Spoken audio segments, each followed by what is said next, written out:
Mom had 3 daughters in a row. The doctor told her that her body couldn't handle another pregnancy. If she got pregnant again, it might be her last chance. To ensure a male child, Mom started frantically searching for folk remedies, old wives' tales, anything that promised a son. She disappeared for 3 days. When she came back, there was something strange flickering in her eyes, a gleam that made my skin crawl. That night, she did something she'd never done before. She gave me and Becky, my middle sister, each a piece of candy. "Girls," she said, her voice unusually soft, "you know how much I want a son. In this town, without a boy, we'll always be nothing. People will always look down on us." Becky blinked those big eyes of hers, too big for her thin, underfed face, and popped the candy straight into her mouth. She looked up at Mom with that eager-to-please expression. "Yes, Mom," she mumbled through the sweetness. "We want a little brother, too." The candy sat in my palm. Something told me not to eat it. I swallowed hard and nodded seriously. "Mom, I know you'll have a son." Mom looked at me with approval. I fell asleep in a haze. The next morning, I woke to the news that Becky had drowned in the creek while playing. I was devastated, but Mom was eerily calm. She brought home something fashionable for a small town like ours, a cremation urn, except the urn was empty. Then Mom handed me a canister labeled formula and told me to mix her a cup every day until my brother was born. Ever since Mom started drinking that formula,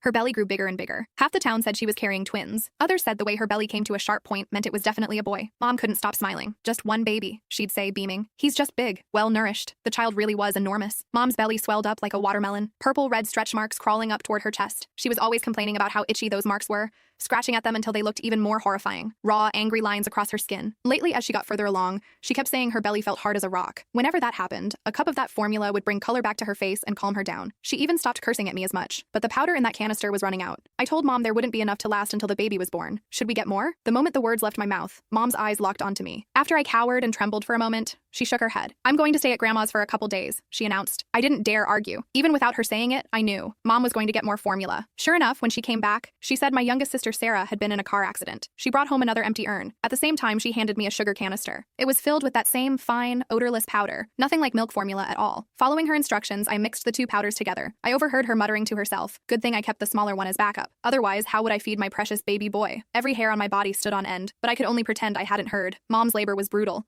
The baby was too big, but she insisted on a natural birth. Better for the child, she said. They had to cut her to get him out. I watched the blood drip, drip, drip onto the floor. The baby was indeed a boy. He weighed 12 pounds, fat and plump, not like a newborn at all, more like he'd already been fattened up for months. The moment my brother was born, our old black dog outside started barking at the house like crazy. The midwife said it was the black dog announcing good fortune. She rattled off all kinds of auspicious sayings. Mom's grin stretched from ear to ear as she nursed the baby. That dog barked all night long. Nobody in the house could sleep. Late that night, I snuck over to the window to look. The dog was tied up far from the house, but it was facing Mom's room, whimpering every now and then like it was heartbroken. My brother didn't cry, didn't fuss. He'd eat and sleep, that's it. Dad and Mom kept saying he was their lucky star, their good boy. Not like us girls. We came into the world to collect debts, screaming our heads off from day one. Mom's belly deflated like a punctured balloon after my brother came out, but it looked wrong. Like there was still something in there. A smaller child, maybe. The next morning,